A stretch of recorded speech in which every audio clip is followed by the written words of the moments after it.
Do you like to eat? I like to eat. Sometimes a little bit too much. Our guest today has something to do with that. Not me eating too much, just eating in general. DeShawn Blanding is the Democratic candidate for Commissioner of Agriculture.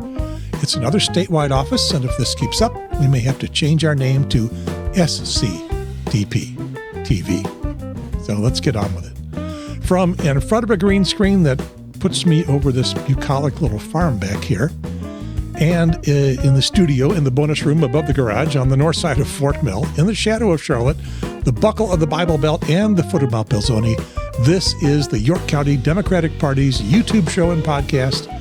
Yes, indeed, we call it YCDP TV. On the Zoom with me now is DeShawn Blanding, candidate for Commissioner of Agriculture for the whole entire state of South Carolina. You are our second statewide candidate for the show, and welcome to YCDP TV. Oh, thank you so much for having me, Gary. I appreciate the opportunity to share about our campaign and about a little bit more about myself as a candidate. We are looking forward to doing a lot of that. I don't know about where you are. Up here in York County, it has been raining. It rained all night, and it's been raining off and on during the day. And considering the drought that we have been having, I'm going to take that as a good omen for your appearance on the show today. Yeah, God knows we needed the rain because I've been hearing from farmers. It's been some hard times out there, especially this environmental issue they're dealing with on top of the economic crisis we're finding ourselves in. So, I take this as a positive for today. I hope so. I hope it keeps on going. I know it's been tough. All right, this is a York County-based podcast. You are running for a statewide office, and we just had Tiffany Boozer on. She's also running for statewide as Comptroller General. So now our York County audience has expanded statewide. But I'm going to repeat what I have said in all my interviews, just for everybody, that I'm looking for what I call the 3 Ps. That will be the policy, what you want to get done, the process, how you get it done, and at this point in a campaign, how you get elected to then go get it done. And then the person. We want to know who it is we are electing. We want to know about you. And in this conversation, I expect we will mix all that stuff together, so it's not going to be linear. And hopefully it'll be a lot of fun. But I like to start with a civics lesson.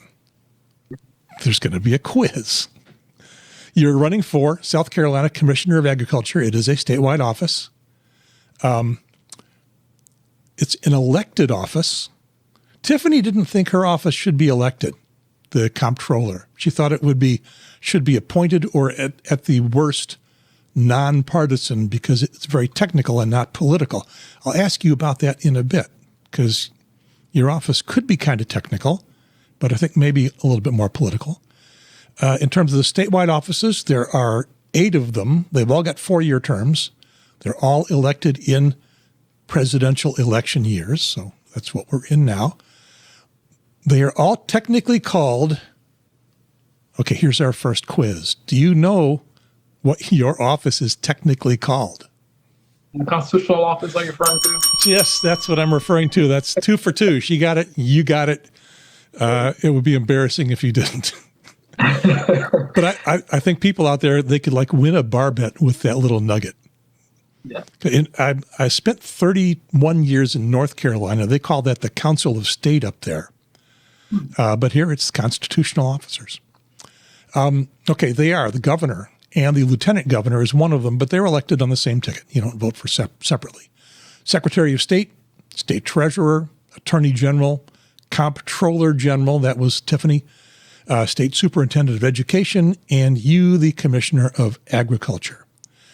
And you don't have a primary opponent, so you're just going to be slugging it out in the general election, not in the primary. There are a bunch of Republicans running, so they will be slugging it out. We'll see what happens after that. And I don't intend to give them any publicity here. You can if you want. No, thank you. I think I would rather focus attention on our campaign. Yeah, sounds good. Sounds good to me. The primary election is, which we won't worry about here, but it is Tuesday, June 9th. Early voting is for 2 weeks. Absentee voting, most people call that mail-in voting, if you qualify. It's not hard to qualify, but you do have to. Not everybody can do it. Is already begun. If you have got your absentee ballot, you can mail it in. I recommend you mail it in as early as possible. I don't think the post office is particularly reliable. And if you mail it in a few days before the election, there's a good chance it won't get there. And it has to be received by the Board of Elections by Election Day. There's no grace period afterwards. So you're heading straight for the general election. That is Tuesday, November 3rd, 2026. And it's also got early voting and absentee voting. And I want to give a plug to our website here, the York County Democratic Party, yorkscdems.org, but an easier way to get to it is YCDP.us. And we have done a ton of work to help everybody out there understand who is running in this election. So we've got all these offices here. If you just click on them and get to the various offices that are there. And let's see what I've got here for you. There you are. So if somebody wants to find out more about you, this link tree that you have here on our website is got the links to all of your media. And it'll take you to this, which is your website. That's the end of the civics lesson. And so here we go. Here's your favorite question. Here is what you get to answer all the time. What is the Commissioner of Agriculture? What's the job? What do you do? Yeah, I would love to start off with talking about what is agriculture, right? Many of us heard the term and know what agriculture is as it relates to food, but it's expansive, more expansive than that. I always say agriculture is our food, it's our fiber, it's our fuel, and our forestry. Forestry is actually one of the largest parts of the package when we think about agriculture as an industry. And so the Commission of Ag is to really oversee that giant footprint of production, to making sure it goes from production to the people. And so that job includes promotion of our agricultural products, promotion of our farmers and their produce that they're producing on the ground. Then actually being able to take that promotion and being able to propel it forward as an industry through marketing. And we have a brand that the previous commissioner created called Certified SC Grown. And so being able to actually have South Carolina agriculture branded and working with local commodity groups to actually do marketing programs that uplifts agriculture in South Carolina. And then also just making sure we have a strong agricultural economy, making sure we have the footprint here in South Carolina that's strong processing, procurement, actually getting food from being produced to processed, then from there to actually purchase and getting farmers access to markets, and then making sure we have a strong food security in the state. One of the areas that many people don't recognize is also, we call it weights and measures, but also just the regulation of our fuel in South Carolina. We all deal with high food fuel costs right now. And so South Carolina Commission of Agriculture, we're not able to control the global market when it comes to fuel, but we're actually able to be able to regulate that as a state at the gas pump. So those are some of the different areas we touch. So wide-ranging position. They actually just expanded it to include certifying cafeterias as well as restaurants. So when we think about the Ag Commissioner, their job is from working with farmers to making sure that we have safe, affordable food supply when it gets to the people. And then everything in between, from forestry to the fiber, cotton we produce, and then as well as the fuel economy in South Carolina. You do not set policy. The legislature sets the policy. Correct. I'm looking at what the big issues are that are up for the department and perhaps for the campaign. Tell me a little bit about family farms versus corporate. Is that a deal in South Carolina? Big deal in South Carolina. You know, when we look at agriculture as a state or as an industry, it's very consolidated in our state. Most of our $51 billion doesn't actually come from farmers. Only roughly 3 to 4 billion of that is actually production from family farms on the ground. 21 billion is forestry. But when we think about that gap in between there, a lot of that is corporate agriculture. One of the big things we're hearing while farmers are being stressed and squeezed during this moment is because the industry has traditionally supported consolidation in agriculture. There's this phrase that is back from the 1970s, previous Secretary of Agriculture for the nation. He had this phrase that called "get bigger, get out." And that unfortunately has been the theme of agriculture nationally, but South Carolina is a prime example of that as well. We have a lot of family farms in the state of South Carolina. However, when it comes to the resources and who's actually producing more in the state and where the resources are going, usually it's to the corporate businesses, the corporate farmers that you find are more wealthy and larger in scale. So it's a problem where farmers, small and mid-sized farmers, feel like they're being squeezed and not considered heavily. And it's a problem where we're actually losing a lot of farms in the state to consolidation. And a lot of those small and mid-sized farms we're seeing are beginning to die out. My grandfather was a small farmer, and this is actually personal to me when we think about the longevity of and the legacy of small and mid-sized farmers. That's a bad thing for the farmer who is struggling to keep a small farm alive and going and passing it on to the next generation of their family. Do you see it as a big problem, or is that just sort of like, well, too bad? No, it's definitely a problem. We need to make sure we're putting emphasis and making sure farmers who are smaller scale and mid-sized farmers have the resources to be able to stay competitive. Most of these farmers use money generated from their farms to sustain themselves. A lot of them rely on off-farm income, so that's other jobs they do off the farm. And so when we think about how the Commissioner of Ag is supposed to support these farmers, helping them with their bottom line is one of the number one jobs, making sure there's a market, making sure they have the resources to be able to be sustainable. But unfortunately, we have not focused on that. If you look at South Carolina agriculture, poultry is actually the number one industry. So broilers, which is producing chickens that we eat, the broiler industry a lot of these farmers and producers are contract growers. So they actually contract with these large corporations. That means they don't have much independence or self-determination over setting their prices, over finding their own markets, over their own operations. And so when we think about what we're doing as a state to support farmers, we need to make sure we're starting with small farmers to help them stay independent and have self-determination over how they can control their own farm autonomy, but also looking at the legacy of carrying that forward. And lastly, just when we think about small and mid-sized farmers, one of the biggest things I'm hearing is that they don't have the support when there's times of disaster or crisis, right? And so a lot of times we look at crop insurance or disaster programs. Most of that funding goes to large farmers, some mid-sized farmers, but most small farmers don't really get access to that. And so a lot of them don't have things like crop insurance because a lot of small farmers are diversified in their operations. And so there's a big issue when it comes to the supports and structures and how we design our agricultural system. And it has not traditionally been supportive of small farmers or mid-sized farmers, and it has favored larger, wealthier farms. I'm starting to get the impression you know what you're talking about. Just a little bit, just a little bit. Yeah. We were kidding about the rain, but no kidding. We have been in a pretty bad drought this year, and there was some last year too, I think. Obviously, you can't make it rain, but what are the things that the Department of Agriculture does when we have a weather situation like that? One of the biggest issues we're finding in the state is that we rely so heavily on federal support that we don't have state readiness. And so our responsiveness is usually waiting for the federal government to intervene or getting funding from disaster recovery. We don't have really many state support systems right now.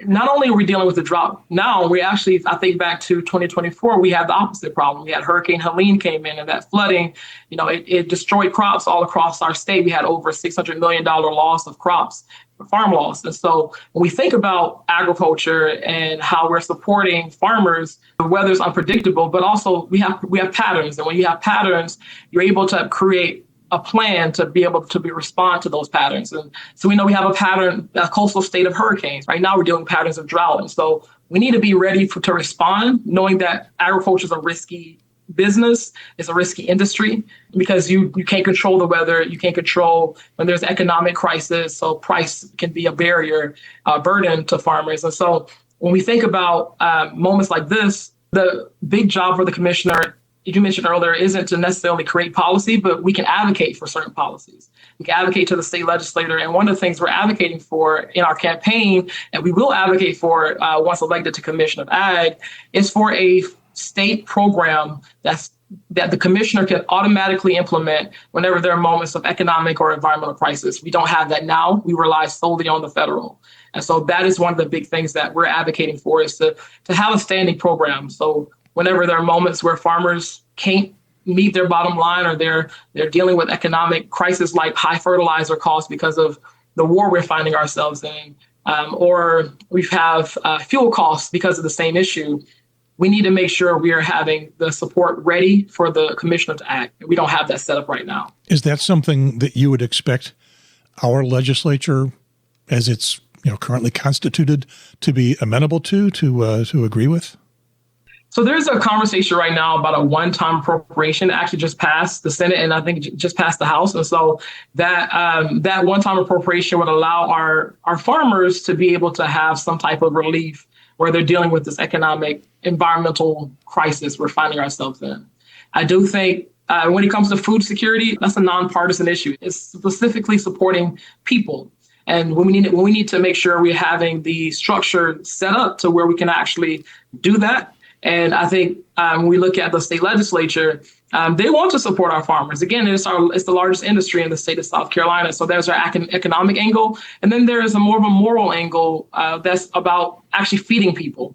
And so making sure that the communities have what they need. And so we need to bridge that disconnection that's happening right now in agriculture. And I think the state legislature would be amenable to something like that, just because it's not necessarily a partisan conflict. It's the actual crisis where farmers and local communities are finding themselves in. Our president has been playing with tariffs like crazy. And a lot of that is farm products. If you were elected, anything you could do besides yell and scream? So two things come to mind. One is, I mentioned earlier, you mentioned not being able to set policy, but we can advocate. That's been my career. I spent my career in Washington, D.C., advocating to our state legislators, to the administration about the needs of farmers, of local communities, of rural communities, and being a champion for our industry and our sector. So that's the first thing, is being able to advocate for what our farmers need. The second thing is actually strengthening our local and regional food system. Because right now, our tariffs is really the big impact it's having is on farmers who do more international agriculture. And that's where you find a lot of our row crop farmers into that's their market. So it gets rid of a market for them. But if we actually strengthen our local and regional food system in the state and regionally across the southern parts of the United States, working with other states and other commissioners of ag to strengthen that system, we can actually have moments where we're fighting this international battle. We can rely more on our state and local to support us. And that's what the Commission of Ag can do. So advocate and also just strengthen our local and regional to where we aren't so reliant on the international markets. Granted, still want to have an impact. That's no doubt. And that's where the advocacy plays a part. But again, we can't control the international conversation or debate. We can advocate in it, but we can actually focus on home and building the support system here at home.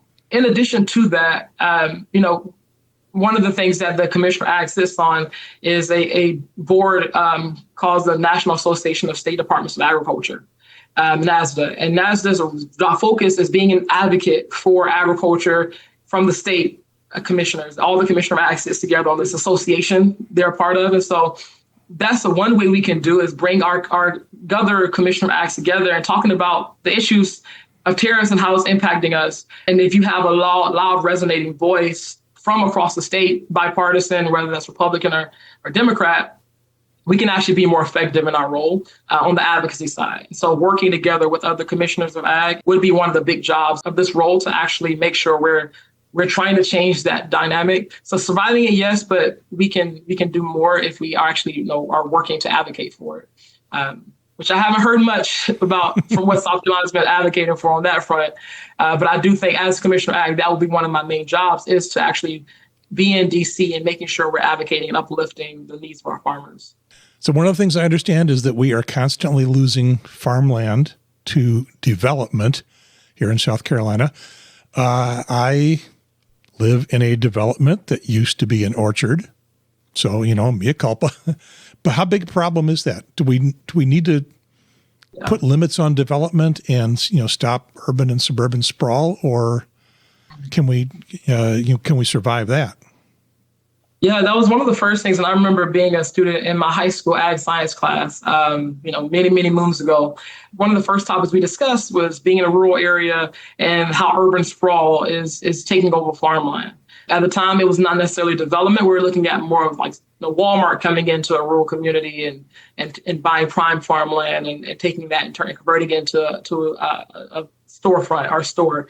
And so we were dealing with, I remember having that conversation as a freshman in high school, and now really seeing that similar conversation happen right now with development as it relates to housing affordability. I think that's another conversation that the Commissioner Ag can play a part in. Putting limits on it is out of the bounds of the Commissioner Ag right now. But what we can do is actually push for something called agricultural easements and land trusts, being able to actually promote easements that allow for agricultural land to be designated as agricultural land in perpetuity, so forever. And so being able to be a voice for agricultural easements is something that I would do in our Commissioner Ag role, is to help farmers be able to take that land and make sure it stays farmland. And recognizing we are also dealing with an influx of people coming into the state of South Carolina. We're having our population growth happening. And so we do have this issue of affordable housing. That does not discount that. We also need to make sure this prime farmland, we're not losing to development. And so I think having that delicate balance is going to be important. But the Commissioner of Ag role, one of the things we can do is just promote easements so that farmers can not only preserve their land for the long term, but also have some type of support, because a lot of these easement organizations work as nonprofits to help provide some type of additional funding to these farmers for keeping their land in agricultural production. So I do believe we can try to incentivize and slow down that development of urban sprawl. From the Commissioner of Agriculture position, it is more bully pulpit than being able to make proclamations. Got to go to the legislature and say, here's what we want to do, and see if you can get folks to listen to you.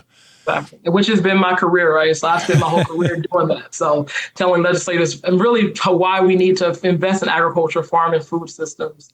And that's what I still do now today. When I'm not on the campaign trail, I'm still advocating to our legislators and their staff. Yeah. Similar issue, foreign ownership. I understand that there's a push to prevent China and other countries from buying more land in South Carolina. How do you feel about that? One, I want to make sure we're not approaching this from a xenophobic perspective, right? And I think that's something we can get into, is targeting certain groups of people, but also recognizing that is a genuine problem that we have of being able to make sure that prime farmland is not being sold to folks who are doing absentee ownership.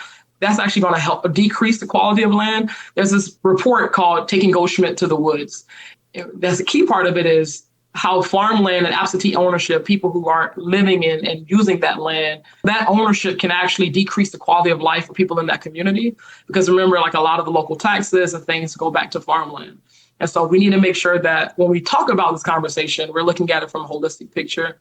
And I do think there is some conversation that we need to have that's not, again, coming from a xenophobic perspective, but also really think about practically, how do we actually make sure we're keeping farmland and passing it on to the next generation?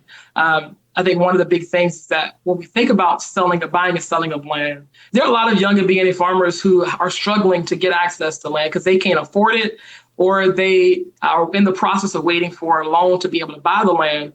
But so a developer or a foreign entity comes in and buys that land before they can get to it.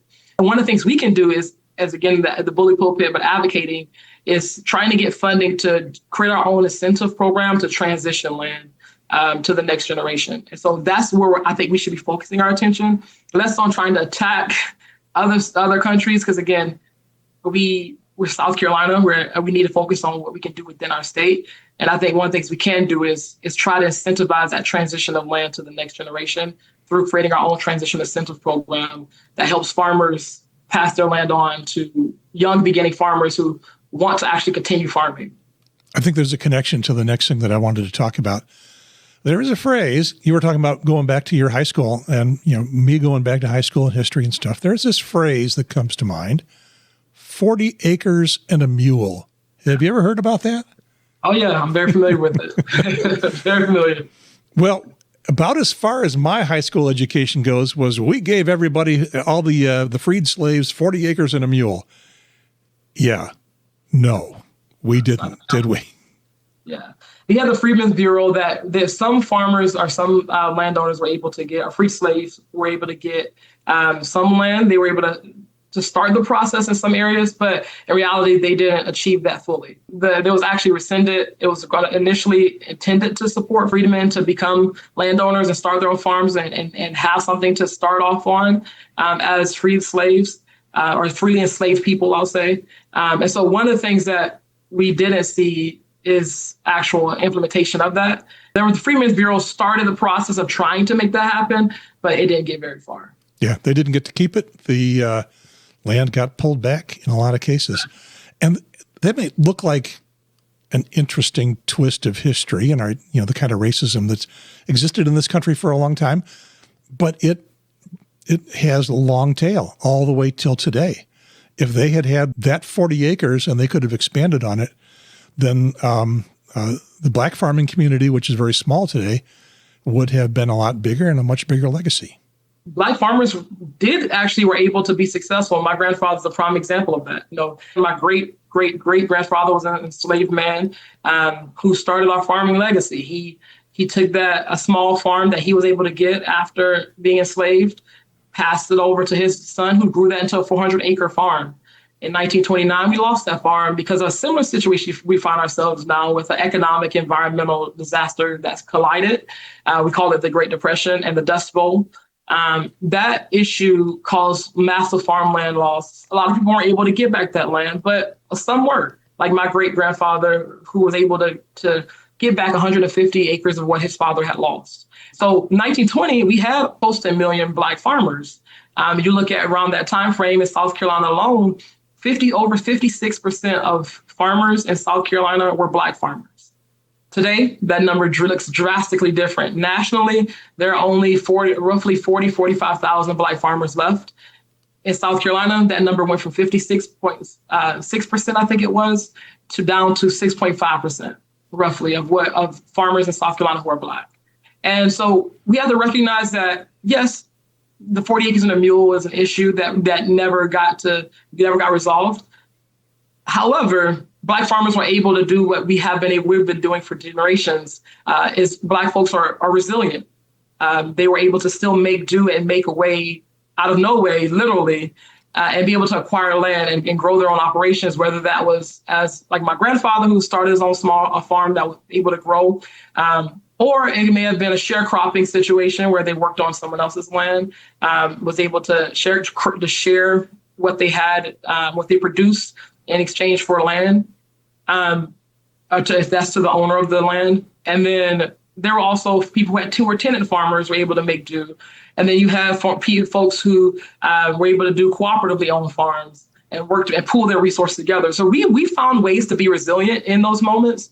But again, that mentality of get big or get out, that mentality of the racist perspectives and policies from 1920 up until 2020, from USDA denying loans to farmers and credit access, from being getting inaccessible to other government programs, from being not able to access markets because you were a Black farmer, or you were getting lower amounts than your white farmers were getting. That whole history shows that racism has permeated agriculture, not just in South Carolina, but across the nation. And so we need to take a thorough look at racism in agriculture today, because if we want to make sure we have a strong, locally grown agricultural system in a place like South Carolina, where we have a strong Black population, we need to make sure Black farmers have access to the tools, the markets, and the resources to be successful, and that we're actually encouraging people to go back into agriculture and change the narrative of what agriculture is, because it has a negative stereotype or stigma around it because of that history, that racist history that exists in that narrative we see now. And you didn't bring this up yourself. I mean, I kind of pushed you toward it. What I'm seeing is that you don't want to be the Black agriculture commissioner. You want to be the agriculture commissioner, but you're certainly aware of everything that's going on. I mean, I'll be the first Black commissioner of ag in the state of South Carolina if and preferably when I'm elected in November. And I don't take that lightly. I have spent my career advocating for socially disadvantaged and underserved farmers. I've advocated for civil rights. I've advocated for veteran farmers, Black farmers, other underserved farmers who don't actually get access to the same resources. Because when we look at the purpose of government, I remember when I got my master's in public policy. And as I took public policy courses, we learned the reason for government public policy is to intervene whenever there are moments of crisis or when other things are not getting done. The government's supposed to intervene in those moments to address those problems and find what solution. One of the things I'm seeing, though, is that we had this history where we were pushing Black farmers off the land. Now we're finding that same conversation, that same perspective is happening, not just to Black farmers, to small and mid-sized farmers across the board. It's where we're having more consolidation. So this issue isn't just a Black issue. It's an issue for farmers across the board. Granted, yes, Black farmers have their own unique set of problems they're dealing with that must be specifically tailored and catered to. And I don't, again, take that lightly. And also my job as commissioner would be to make sure we have a strong farm, food, forestry sector in general for every farmer. So again, it's a balance between making sure we're uplifting the needs of farmers, the most underserved. If you're able to uplift the bottom, everyone else is able to grow. Everyone else is able to thrive. And right now, Black farmers have been the hardest, truthfully, in South Carolina. And it's a story, it's a narrative, it is a policy issue that we have to deal with up front and be very blatant about is the history of agriculture in South Carolina and its impact on Black farmers. I want to get into your background. Obviously, you have had a lot of experience and you know a lot about what you're talking about. And I want to find out how you got there. So take a little time. Let's look at your history, where you got started. Go back to school age, and just let's everybody know who this DeShawn Blanding is.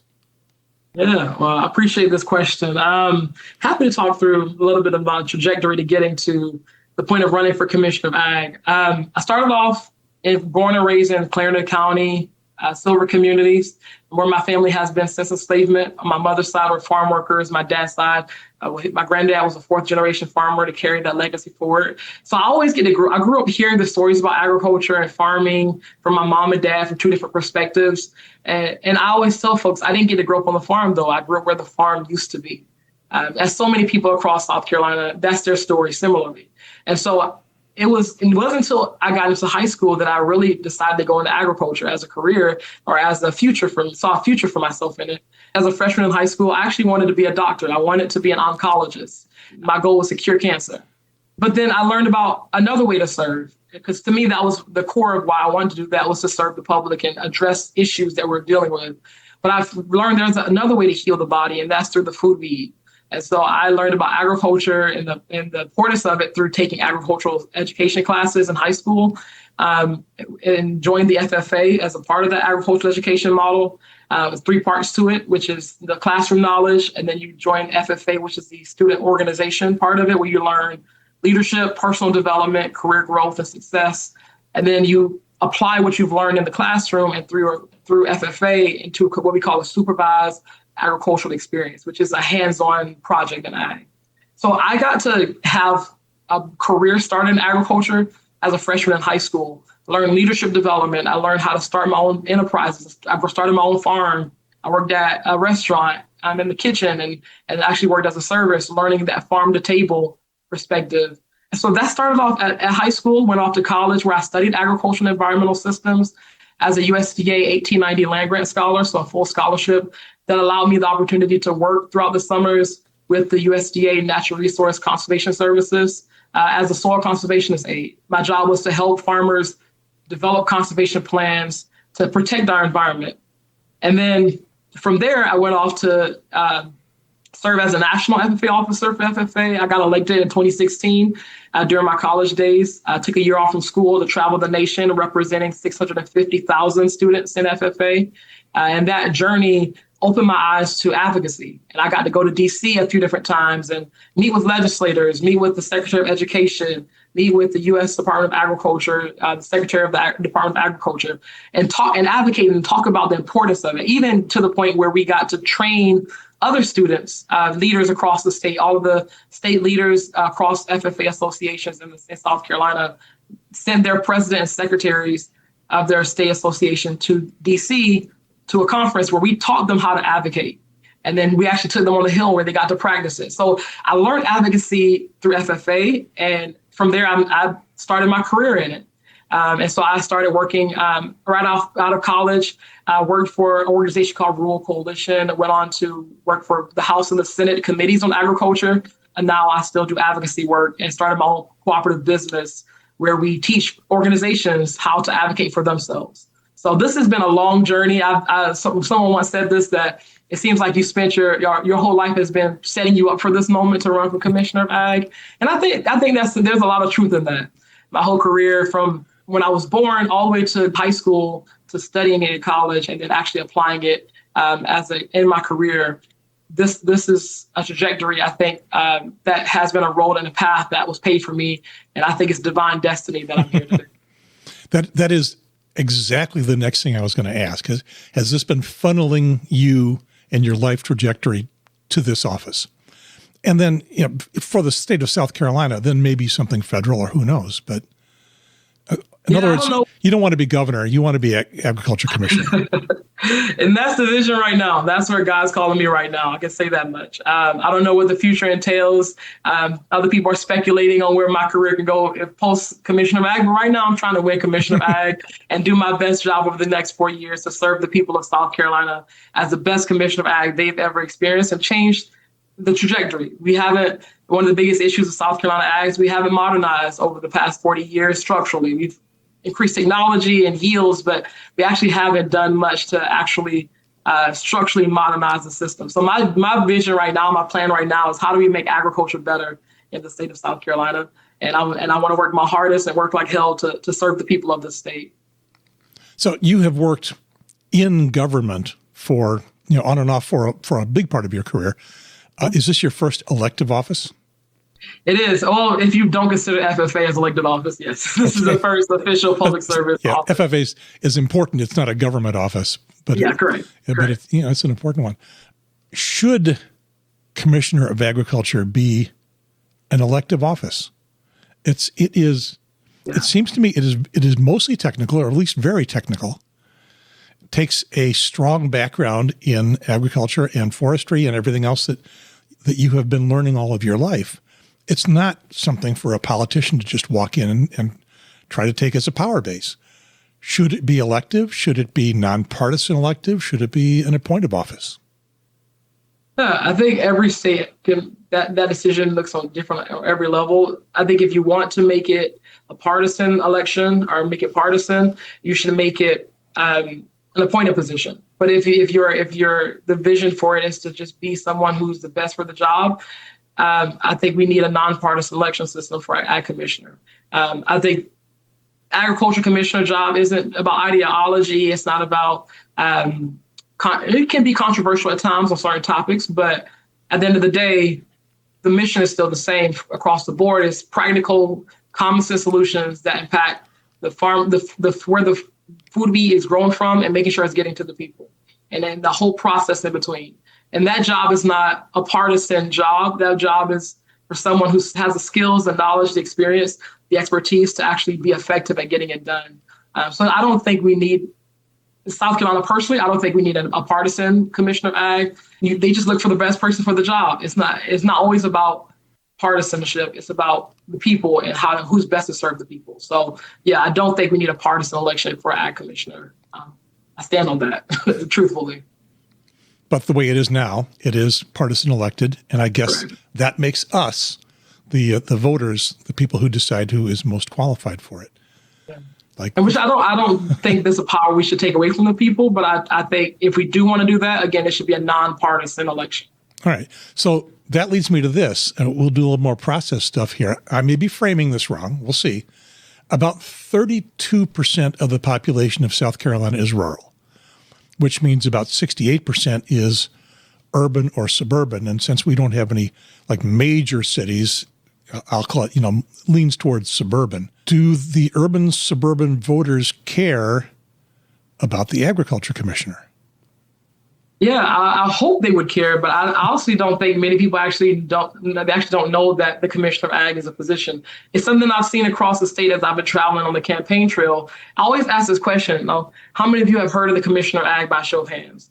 And you have some rooms where most of the people in the room raise their hand. You have a lot of rooms where only a few people do. And that's because most people think, oh, this commissioner ag role is for farmers or it doesn't pertain to me. But this job actually is about sustaining all of our lives. Again, it's the food, fiber, fuel, and forestry we need to survive, to sustain ourselves. And so we all should be concerned about this. We all should be caring about who we actually have in that position. The best person who knows agriculture, who knows the system, and doesn't see it just as a business or doesn't just see it as a political opportunity, but someone who actually sees it as service to the people and trying to actually make sure we have a sound, strong system and then have the experiences to actually get it done. So yeah, I think at the end of the day, when it comes to ag commissioner, most people aren't familiar with it. But my job this year I've learned is not just to socialize DeShawn Blanding as the best candidate. It's also to socialize agriculture commissioner, talking across the board to everybody. It's one of those down ballot, not very far down ballot, but it's a down ballot thing that they might not have considered who is the best candidate for it. One of the points I would like to make about this is we kind of all like to eat. Exactly. Yep. And I always ask folks, that's why I end my question on. I said, how many of you heard of Commissioner of Ag? How many of you grew up on a farm? Who all still work on a farm today? And then you have few hands, but then when I ask, well, how many of you eat food?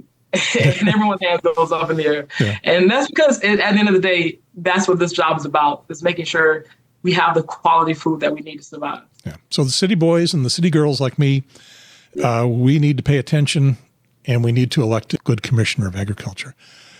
We sort of answered this question already, but I just want to make it like real super explicit. Does the agriculture commissioner have any connection to the prices at my Harris Teeter? In a way, but not directly. I would say we can help strengthen our food system to where we can lower some of those prices, but we don't set the price itself, right? That's a market issue that sees us, but we can set the structures and supports to actually make the market better. One of the things that we're actually advocating for is something called the Local Food Purchasing Agreement Program, where we actually buy food from farmers and redistribute them to the local communities. And actually connect farmers to local institutions. And that way we knock down some of that intermediary costs, right? Like for transportation and some of the processing that we do out of state. We can actually strengthen our processing here in the state so that we don't have to export, which drives up the costs. And so again, there's things we can do to lower that cost, but directly, we don't set the price of the food, but we can actually set up supports and structures to make a better food system that would eventually go to the pockets of everyday folks. So clearly you have not been paying attention to politics as it is practiced in America today. Your answer to that question was supposed to be, I will lower your food prices. I will cut them in half, and I'll do it on the first day in office. Well, listen, I'm not a liar. That's I'll start by saying that I'm not a liar. So that is not something that I can do automatically, but it is something that we can do as a long-term vision, a long-term goal, or even short-term. We can try to get the prices lowered, but no, I can't just go in and say, we're going to cut the prices automatically. Yeah. Affordability is our top issue, though. I would have done that in my Trump impression, but I don't have a Trump impression. So I keep working on it. It keeps coming out something more like Reagan. Okay, some real politic here.